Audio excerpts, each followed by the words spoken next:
Welcome to A Course in Miracles, Living the Love, Walking the Talk with Reverend Jennifer Hadley. Aloha! Good morning, good morning, good morning. Well, I'm so happy to be with you after this magnificent full moon experience that we just had all around the world. And where I was, it was cloudy and rainy. So I didn't get to see the full moon that night, but life is still good. I saw it on video cam, live stream. Oh, well, let's join together. Be the happy learner that we are born to be. So I invite you to join me in placing your hand upon your heart. Let's take this breath of love and gratitude together and be so very, very grateful that God is all that there is and love is all that we are. And that the truth of our being is that we are these great rays of light, that the full spectrum of light and love is our true identity. So in this very moment, we partner up with the higher Holy Spirit self to remember our nature is love. It always has been and it always will be.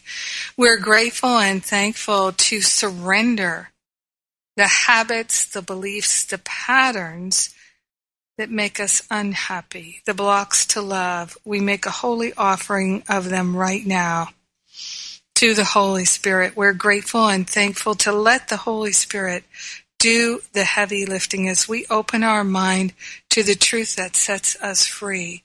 We are honestly sharing the benefits with everyone because we're one with them. So grateful and so thankful to simply allow the healing to be. And so it is. Amen. Amen, amen, amen. Yes. So we are grateful. Grateful, grateful, grateful. And what I got for our topic today is to be the happy learner.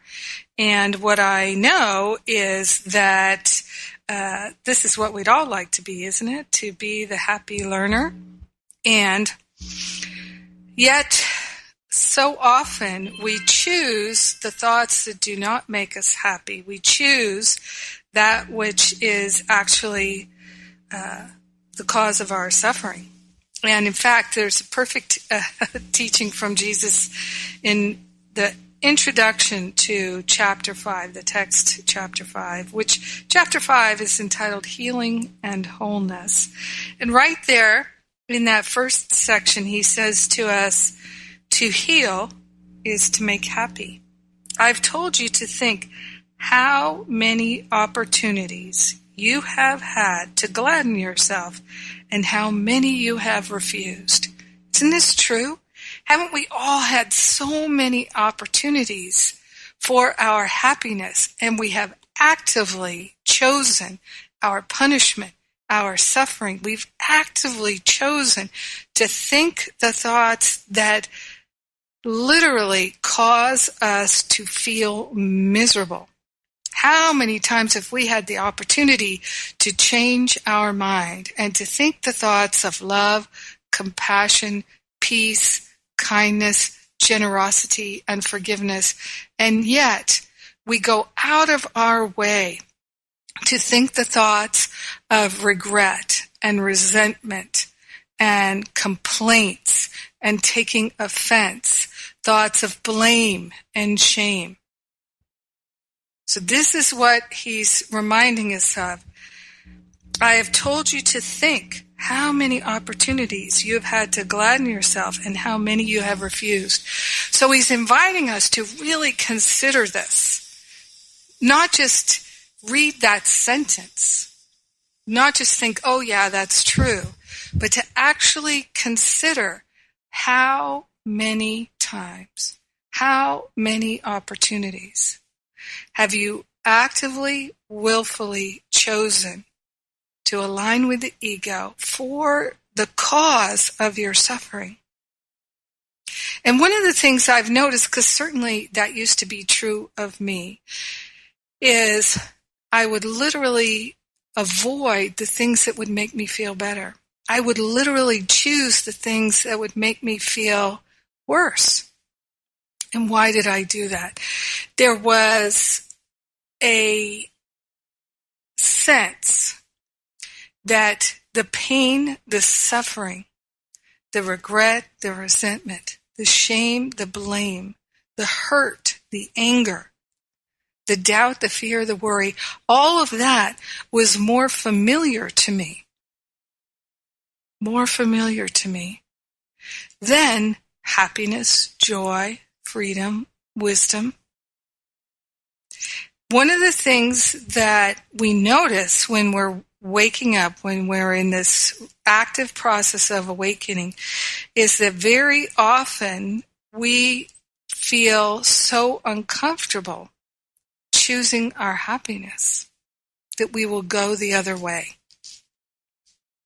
And so this is why A Course in Miracles is a mind training system to support us in recognizing when those moments come, and rather than do what we usually do, to go the other way, to go to the way of love and peace and joy. And the fastest, easiest way to do that is to call upon, as it says in A Course in Miracles, to call upon God, to call upon the angels, to call upon the Holy Spirit, to call upon Jesus, the company of heaven, and all that is holy, so that we're not going it alone. We're not relying on our ego to help us find our way, because that doesn't work. So lesson 183, I've talked about this many times. It says in paragraph 2, and this is right around the halfway point of the Course. It says, say God's name and you invite the angels to surround the ground on which you stand and sing to you as they spread out their wings to keep you safe and shelter you from every worldly thought, in other words, every ego thought, that would intrude upon your holiness. Repeat God's name and all the world responds by laying down illusions. Call the name of God, and you invite the angels to surround the ground on which you stand and sing to you as they spread out their wings to keep you safe and shelter you from every worldly thought that would intrude upon your holiness. So I'm inviting you to do this as part of your practice so that you can be the happy learner. So here is also the practice that Jesus is giving us. Think about, to really contemplate how many opportunities you've had to gladden yourself and how many times you've refused. So contemplate that. Authentically contemplate it, because this is where the revelation of insight will come. He is saying that refusing the opportunities you've had to gladden yourself, this is the same as telling you that, or this teaching he's giving here is the same as telling you that you have refused to heal yourself. People say, oh, I'd like to heal myself. I'd like to heal the physical body. I'd like to heal the emotional body. I'd like to heal the mental body. So he's saying to heal is to make happy. How many times have you had the opportunity to gladden yourself, and how many have you refused? This is the same as telling you that you have refused to heal yourself. The light that belongs to you is the light of joy. Radiance is not associated with sorrow. Joy calls forth an integrated willingness to share it and promotes the mind's natural impulse to respond as one. Those who attempt to heal without being wholly joyous themselves call forth different kinds of responses at the same time, and thus deprive others of the joy of responding wholeheartedly. So to heal is to make happy. So if you're attempting to heal without being wholly joyous. So if you're attempting to be a healing presence in this world, even to heal yourself, and you're doing it without understanding the nature of joy and happiness that comes as part of our healing. To heal is to make happy. If you're not understanding, if you're still choosing sadness, hurt, resentment, regret, and you think that these things are out of your control, you haven't yet understood the teachings of forgiveness, and that's okay. It remains still for you to unfold. It still remains perfect for you. You haven't done anything wrong. It's just your willingness has not yet extended to being happy, to truly forgiving, to extending compassion, and being compassionate with yourself. So that that door can open for you in your mind. And if it hasn't opened yet, it's just because of your willingness. Nothing more. There's nothing wrong with anyone. Nothing. It's just the stinking thinking. Nothing wrong with anyone. And this is what we're learning to hold in our mind. Now, in chapter 12, which is entitled The Holy Spirit's Curriculum, and the first section, which is called The Judgment of the Holy Spirit, it says, "You have been told not to make error real, and the way to do this is very simple. If you want to believe in error, you would have to make it real, because it's not true.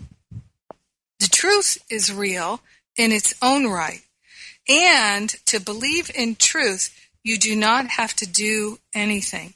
Isn't that a relief? To believe in truth, you don't have to do anything. Now, why is that? Because you already are the truth. Literally, your essential nature is truth. It's true. Remember, like attracts like. So when you're interested in the truth, it will reveal itself in your awareness. It has to, because it's already there. And it's only obscured by the errors that you're choosing to make real. He says here, understand that you do not have to respond to anything directly, but to your interpretation of it. Aha.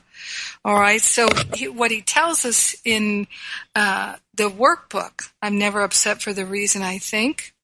I'm only upset because of my interpretation, the meaning that I make of it. So we don't have to respond to anything directly, but to our interpretation of it. Your interpretation thus becomes the justification for the response. So if you respond with anger, resentment, hurt, sadness, taking offense, it's because of your interpretation. So you don't have to respond to anything directly, only your interpretation. And he says that is why analyzing the motives of others is hazardous to you. All right? Haven't you heard me say this many times? Don't try and figure other people out and what their motives are. Why would you need to do that? Only the ego wants to analyze things in order to understand them. The ego analyzes. The spirit already knows. So analyzing the motives of others is hazardous to you. If you decide that someone is really trying to attack you or desert you or enslave you, you will respond as if he had actually done so, having made his error real to you. So this is one of the places where we can save so much grief and be the happy learner instead of the grief-stricken learner. To interpret error is to give it power, and having done this, you will overlook the truth. So remember, the ego is a meaning-making machine. It literally is. It's a meaning-making machine. When we're aligned with the ego, we're going to be analyzing. We're going to be making the meaning of things, and we're always going to be misinterpreting, because the spirit only knows the truth.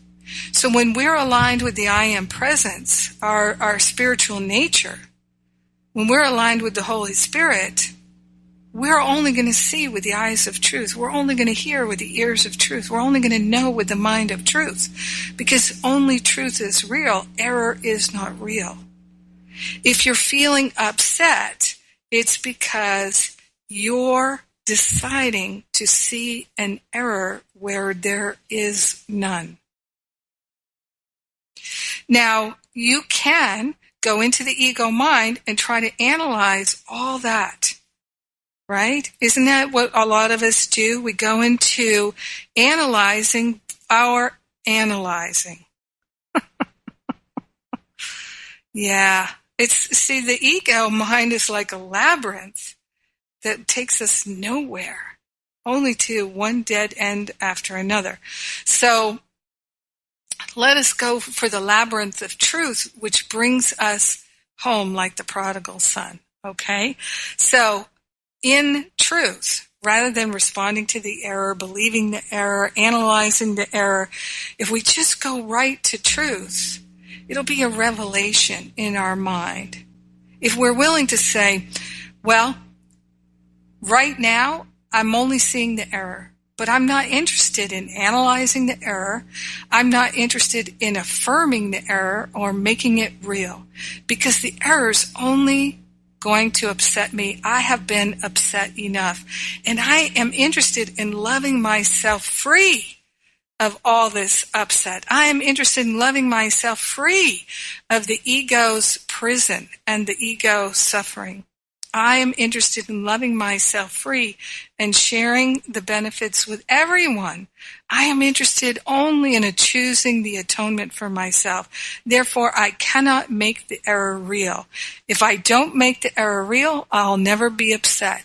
So, I don't know what anything is for, except it's for my awakening, it's for my healing, and the Holy Spirit will show me on a need-to-know basis. I am willing to be led, guided, and healed. And as I learn to heal, I will be the happy learner. And I will be able to share with others what I am learning. And this is the gift that I am choosing to give myself this day, to be the happy learner. So let us choose this. Let us choose it with our whole heart and open our mind to the power of love. I'm so grateful to be able to join with you today and to know the truth that sets us free. We're choosing to know the truth. This is our free will choice. Yes, it is. I'm so grateful. Well, you can hear the music. It's time for me to take a break. And as I go to this break, I invite you to check out the website, thepowerofloveministry.net. Power of Love Ministry is the ministry that I founded. I'm Jennifer Hadley, and we're a nonprofit organization. If you love this radio show, if you value it at all, of course, the best thing you could do would be to tell your friends about it and share and spread the word. You can get all the more than 200 episodes downloadable at Unity Online Radio or at iTunes or at Stitcher. If you're an Android person, you can subscribe to the podcast at Stitcher for Androids and iTunes for iPhones and iPads. Remember, all these episodes are free, including episodes with Ken Wapnick and Gary Renard and David Hoffmeister and John Mundy, Tam McKeeves, and, oh my gosh, Regina Dawn Akers, and so many people, wonderful teachers. And if any of it is valuable to you, please write a review. Let people know what you think of it. Then more people will find it. And you can always make a contribution to help cover our expenses. It's much appreciated. It's a tax-deductible contribution to powerofloveministry.net. So I'm Jennifer Hadley. We'll be right back with Learning How to Be the Happy Learner. You're listening to A Course in Miracles on Unity Online Radio, where we're living the love, we're walking the talk, we're right back.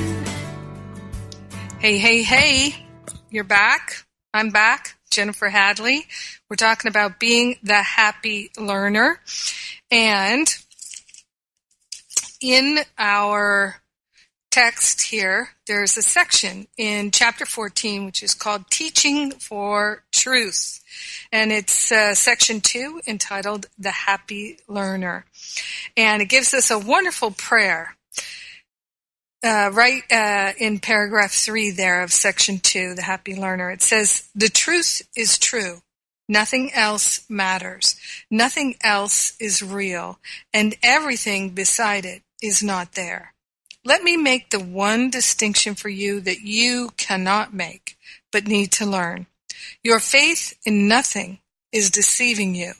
Offer your faith to me, and I will place it gently in the holy place where it belongs.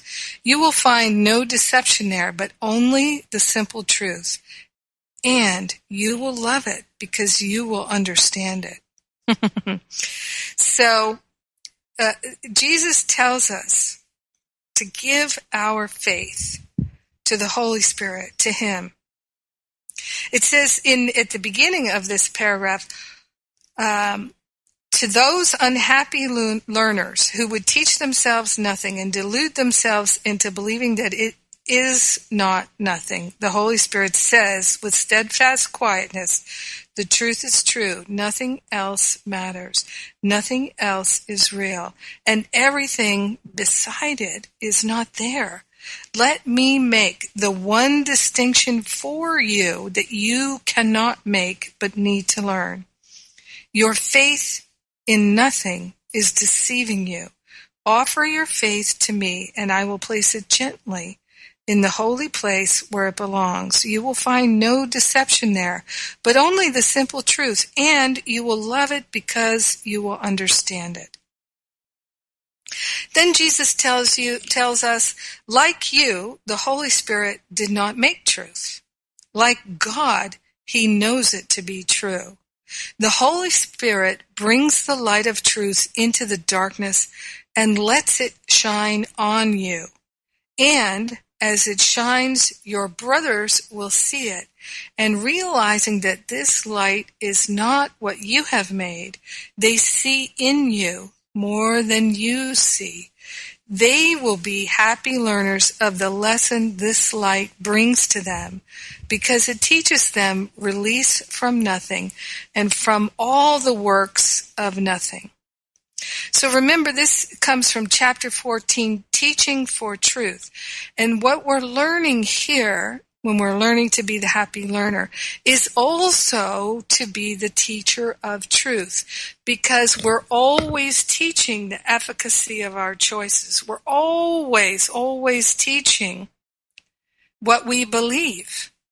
So it's interesting. I have found that, and I discovered this before I discovered A Course in Miracles. And because like attracts like, I think that's why I attracted the Course in Miracles into my life, and why it made me so happy to discover it and to begin to hear these teachings so clearly coming through this book, is that it is a truth teaching. It is a very, very clear truth teaching. And what it says over and over and over again is what I call giving the Holy Spirit the heavy lifting. So here again, the invitation Jesus is saying is call to the Holy Spirit. Put your faith in the Holy Spirit. Don't put your faith in your own opinions and your own judgments, in the meaning that you make of things. Don't put your faith in your interpretation. If you do put your faith in your own interpretation of things, you're always going to be upset. So if you think of the early lessons of A Course in Miracles, it's all about discovering, oh my gosh, I have given everything that I see the meaning that it has for me. And think of this. Think of how many times we change our minds, right? We change our minds like the wind, blowing and changing. And so what the Holy Spirit, what Jesus are saying to us here in A Course in Miracles is, do not invest your happiness in your changing opinion.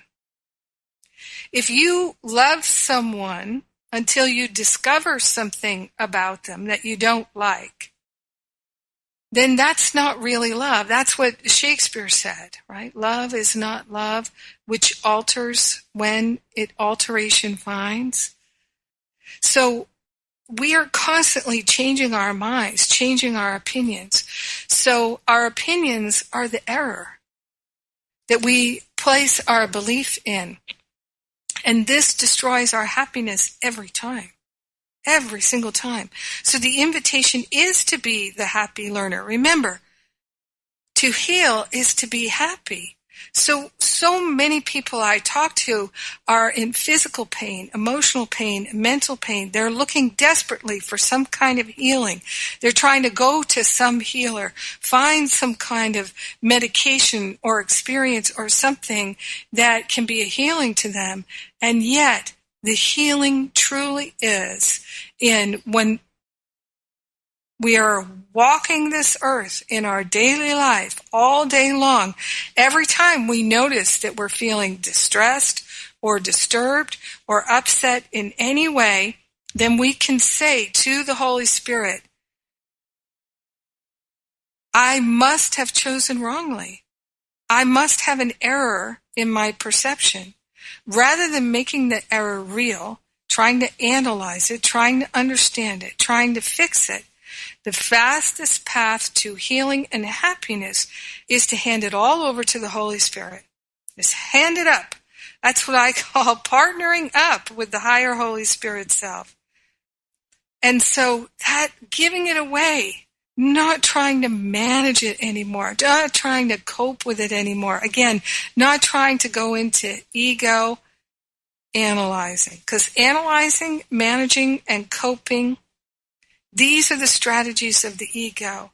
We are the living Christ. There's no need for us to manage or to cope or to try and figure out and analyze the error. No happiness can come from that. No joy can come from that. So as we learn to practice this, as we recognize the truth is true and nothing else matters because nothing else is real, and as we give to the Holy Spirit all our faith, all our trust, then we learn how to be a healing presence in this world, because as we heal, we teach others to heal. It's really all that's required is our willingness to learn. And really, what does that mean? It's remembering the truth. It's being willing to recognize or recognize the truth that sets us free. So the truth is already encoded into us. It's already there in our heart, which is the altar of God's love. And this is why the teaching tells us to value the altar, that we are the treasure of God. The treasure is on the altar. This is all from A Course in Miracles. Seek first the kingdom which is within, and all else will be added unto us. And yet, when we're in pain and we're in suffering, we're still following the ego, thinking that trying to analyze it, trying to figure out is our best bet. So it takes that willingness to place our faith in the Holy Spirit.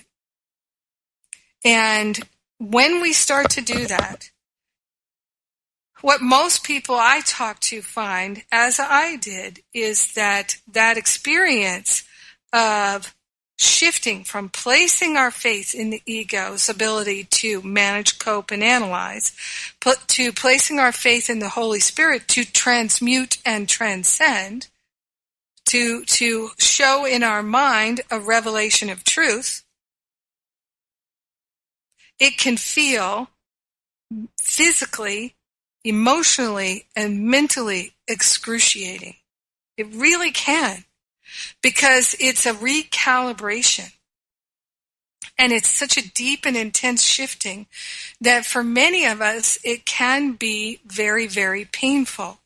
In fact, in the section, I believe it's chapter 17, section 5, entitled The Healed Relationship. Let me just go there right now. Hear me turning the pages. It's one of my favorite sections, The Healed Relationship. Where are you? There we are. It's my page 362. It says here, where the invitation with any painful relationship is to give it to the Holy Spirit for healing. And immediately the Holy Spirit starts to transform the relationship into a holy relationship from an ego-based relationship.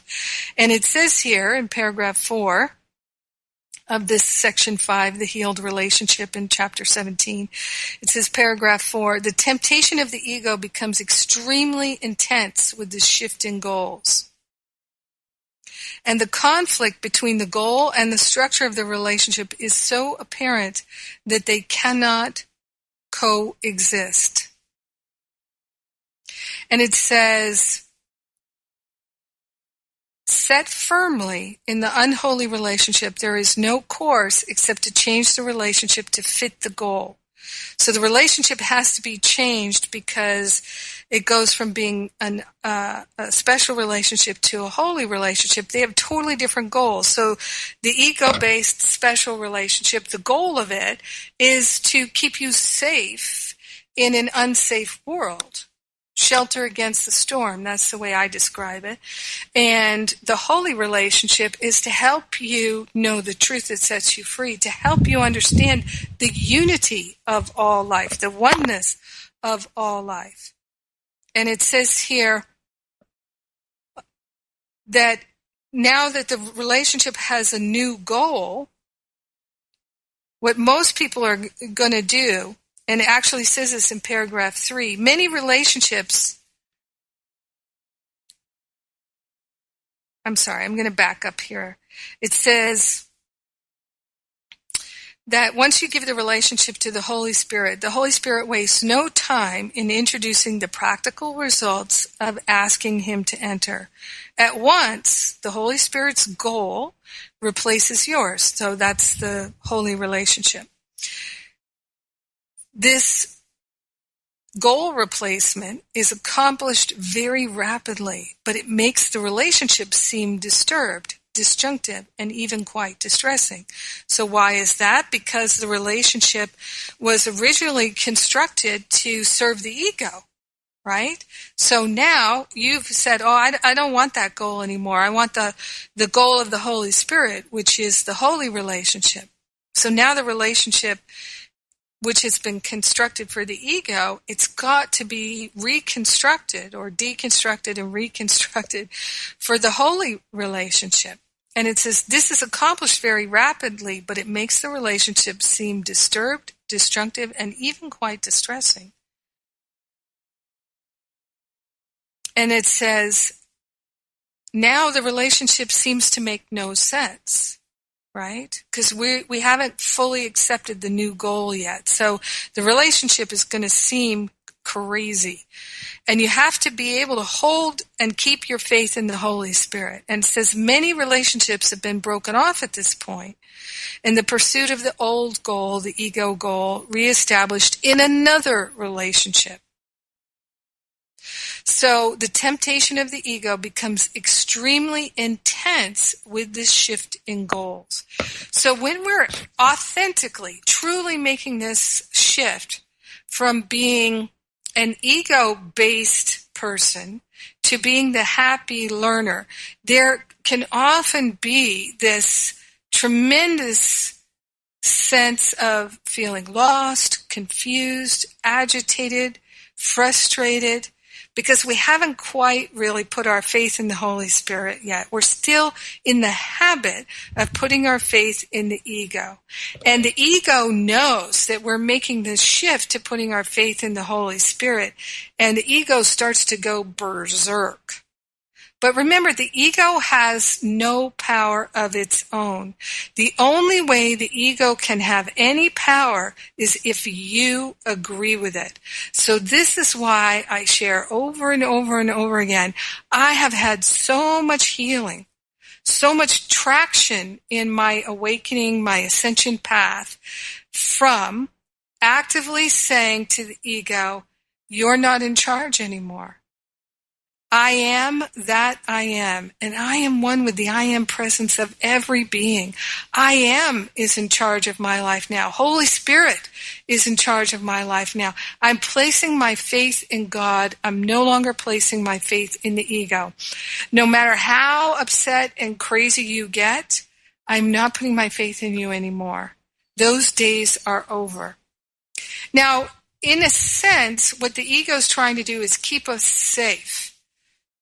Keep us safe from being ashamed and embarrassed and impoverished and all of that. At the same time, the ego is also trying to keep itself alive. So it also keeps us ashamed and angry and impoverished. How crazy is that? So what I have found is really just to consistently say to the ego, you're not in charge here anymore. You're not in charge. Sit down. Be quiet, watch, and learn. The Holy Spirit's in charge. The Holy Spirit's in charge. And sometimes you have to say that hundreds of times a day when you're in the thick of unwinding these patterns. And it will feel like you could be in the spin cycle, or like in the washing machine, going through the wash and the spin and the rinse and the spin and the wash and back and forth. And it can feel so intense. And yet, it's a temporary experience. It will come to an end. And the more willing you are to invoke the Holy Spirit and to place your faith in the Holy Spirit, the faster that healing is going to take place. The faster you will discover that you are the happy learner, and you will recognize that you are healing profoundly because happiness will break out. One thing I can tell you is I didn't used to laugh very much. I didn't used to laugh very much at all. And now I laugh all day long. Sometimes I laugh at just the joy. Like when I record my daily prayer each day, a lot of times I just naturally, I laugh and I just giggle because there's a joy that's emerging in my awareness, in my beingness. And that is our natural state. We think we can get the things that will make us happy by analyzing, by trying to figure things out, and it just doesn't work. Our spirit knows the way to happiness, and the Holy Spirit will lead, guide us, and direct us, if only we will allow it to happen. Yes, we can be the happy learner. That's my invitation to you. One of the things I'd like you to know is forgiveness is the key. I have a free forgiveness workshop right there on the homepage at jenniferhadley.com. It's called How to Get Over It. And I also have a free relationship class right now called Stop Wrecking Your Relationships. I think it's going to be there for a few more days. I'm not quite sure. Go check it out on the homepage at jenniferhadley.com. Free workshops for you, free classes for you. My pleasure and my joy to share with you. I'm Jennifer Hadley, and you're listening to A Course in Miracles right here on Unity Online Radio, where we are actively choosing to walk the talk and live the love. I'll be right back. I'm Jennifer Hadley, and we're talking about being the happy learner. Going back to Chapter 12, the Holy Spirit's curriculum and the judgment of the Holy Spirit, Section 1. It's my page 215. It says here, remember we were talking about the ego analyzes while the spirit knows.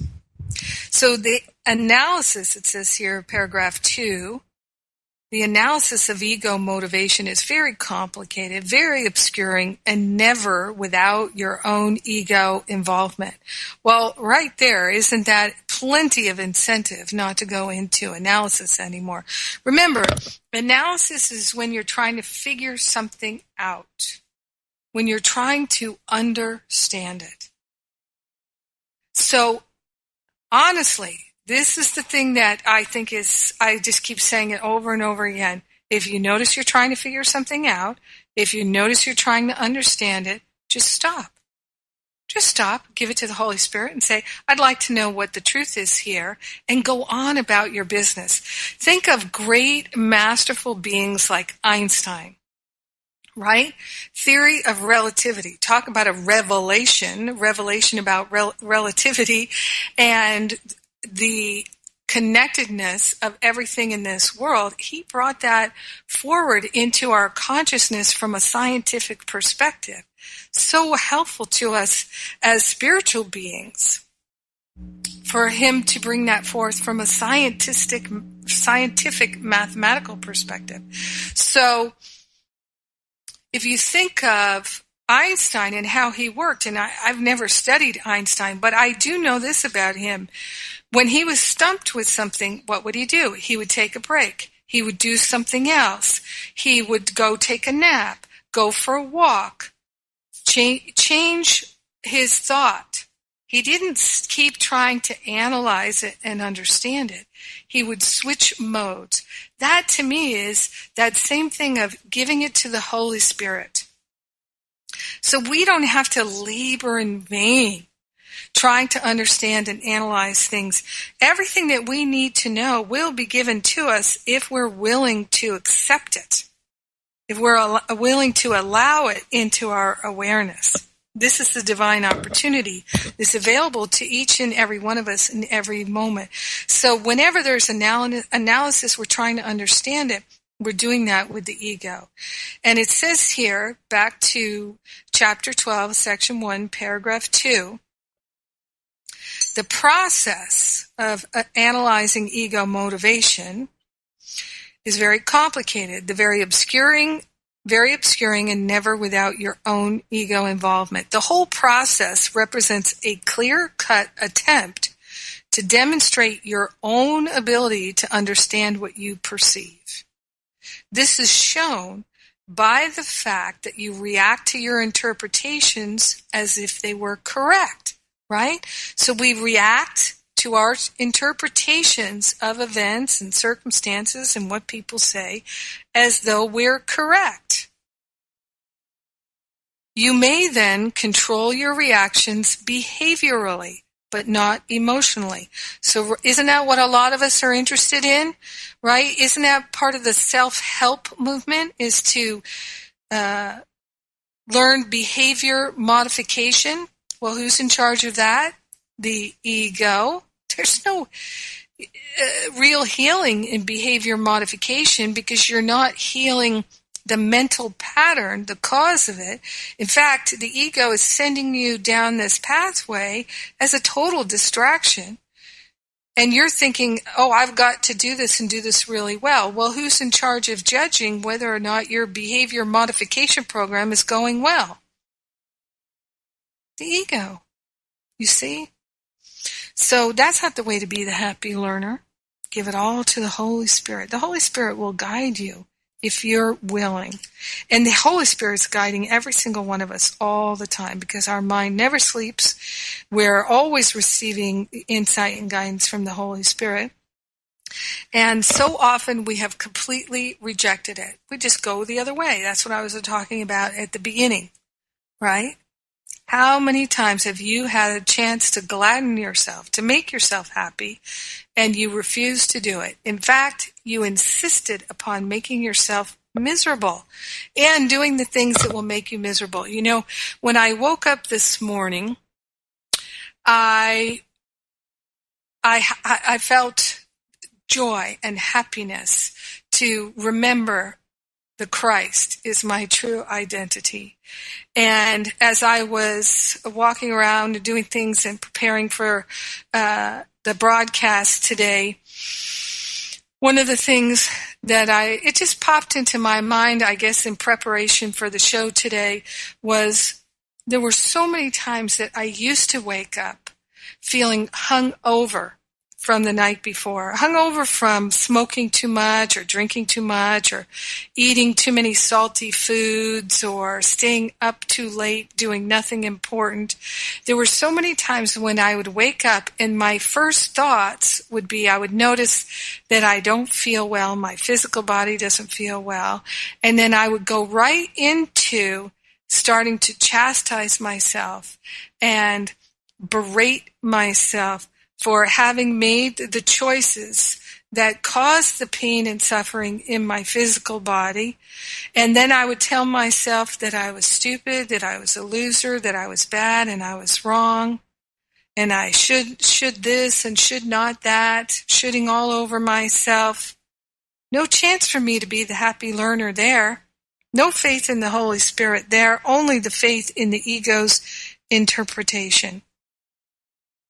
So it says, you may then control your reactions behaviorally, but not emotionally. This would obviously be a split or an attack on the integrity of your mind, pitting one level within it against another. There is but one interpretation of motivation that makes any sense, and because it is the Holy Spirit's judgment, it requires no effort at all on your part. Every loving thought is true. Everything else is an appeal for healing and help, regardless of the form it takes. Can anyone be justified in responding with anger to a brother's plea for help? No response can be appropriate except the willingness to give it to him, for this and only this is what he is asking for. Offer him anything else, and you are assuming the right to attack his reality by interpreting it as you see fit. So every loving thought is true. If you see your brother is upset, it's a cry for love, it's a cry for help, and you go into condemnation and judgment, then that's just evidence of how you treat yourself. The way you treat yourself is how you're going to treat your brother, right? Some people say the way you do anything is the way you do everything. So we're training ourselves to simply put our faith in the Holy Spirit. And that's where our happiness lies. It's amazing how quickly we can learn to be a successful learner when the Holy Spirit is in charge. I'm telling you, there's an adjustment, and it's not always easy, but it's always worth it. So let's move into prayer right now. So grateful and so thankful to place our hand on our heart once again and declare that we are wholeheartedly available to place our faith in the Holy Spirit. We truly are partnering up with the higher Holy Spirit self to remember our true identity is already perfect, whole, and complete. We are the perfect givers and receivers of love, and we're willing to remember it right here and right now. In grace and gratitude, we share the benefits with everyone because we're one with them. In gratitude, we let it be, and so it is. Amen. Amen, amen, amen. Thank you. Thank you for praying with me. Have a beautiful and blessed week. Happy learner.